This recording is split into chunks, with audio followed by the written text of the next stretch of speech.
So, ladies and gentlemen, the cat is officially out of the bag. And by cat, I mean the billionaire with more sanctions than a rogue state, Mr. Tagwirei, now strutting into the ZANU-PF Central Committee like he has just won the lottery of political immortality. Only, in Zimbabwe, you don't win the lottery, you buy it. Tagwirei's new political seat isn't just about prestige. It's the golden escalator straight to State House, greased with billions of questionable dollars and the blessing of none other than Emerson Mnangagwa himself. And make no mistake, this isn't about patriotism, leadership, or service to the people. This is about one man protecting his dynasty and his cartels from the one man who could still derail his retirement dreams, General Constantino Chiwenga. Yes, Chiwenga, the man who once marched tanks into Harare and dragged Mugabe out of power like yesterday's trash. The same Chiwenga who helped Mnangagwa slip into State House through the back door in 2017. And yet, here we are, years later, watching Mnangagwa systematically surround him like a python squeezing the last breath out of its prey. The removal of the running mate clause was the first chop. Tagwirei's Central Committee appointment is the second. If the army isn't firmly behind Chiwenga, we are basically watching the man being politically waterboarded in slow motion. And oh, the irony, the wife of the Presidential Guard commander who literally led the 2017 coup is now one of the loudest Tagwirei cheerleaders. If loyalty in Zimbabwean politics was a currency, it would be worth less than the old Zim dollar. These shifting allegiances inside the military aren't just confusing, they are dangerous. Rumors are flying that several top commanders have been collecting quiet allowances from Tagwirei himself. In other words, the man isn't just building a campaign, he's building an army. With US dollars, not ideology. And in Zimbabwe, cash beats comradeship every single time. Why is Mnangagwa pushing Tagwirei like he's the second coming? Simple. Self-preservation.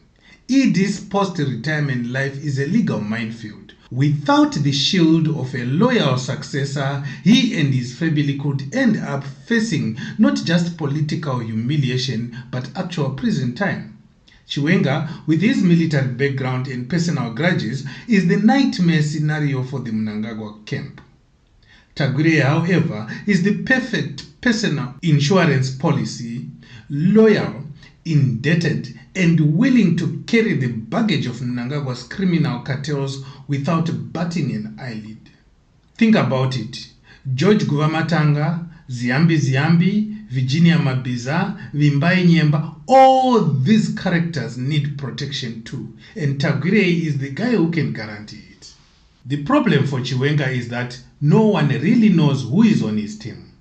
It's either a masterclass in strategic ambiguity or a sign that his camp is so disorganized they couldn't even plan a surprise birthday party. Diplomats are scratching their heads, asking what Chiwenga stands for, and all they are getting is a shrug.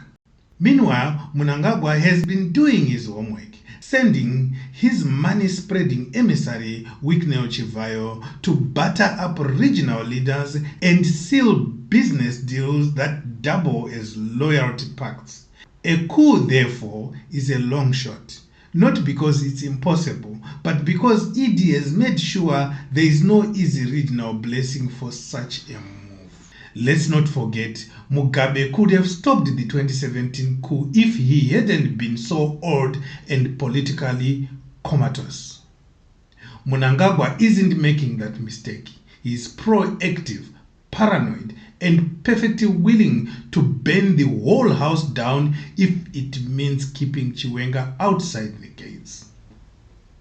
This means the general's path ahead is long, painful, and increasingly narrow. But here is the wild card. Military men have a knack for pulling off last-minute surprises. The Sahel region has been rewriting the rules of power with coups that don't bother asking the West for a permission slip. Could Zimbabwe see a similar shock? Possibly, but the clock is ticking. If Chiwenga doesn't fight now, the next step will be his complete political erasure. They will strip him of his influence, isolate him, and leave him with nothing but a ceremonial seat to warm until retirement. Maybe that's when the real Chiwenga, the one who once called the shots in army barracks, will decide he has had enough. And let's not forget, on the ground, among the ordinary suffering citizens, Chiwenga actually has more support than Mnangagwa, not because he's a saint, but because ED has now graduated to being universally despised. Bottom line, if Chiwenga doesn't mobilize his loyal ZANU-PF foot soldiers now, his only option will be another coup, and if he fails to deliver that, then it's over. Tagwirei will ascend. Mnangagwa will retire under the shade of immunity, and Zimbabwe will continue its tradition of replacing one unaccountable elite with another. All while the ordinary citizens watch from the sidelines, wondering when their turn will come.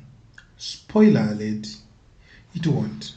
And if you have stuck with me to the end, you clearly enjoy cutting through the propaganda. So smash that subscribe button like it's the 2017 coup, and let's keep exposing the political circus in Harare, one clown at a time.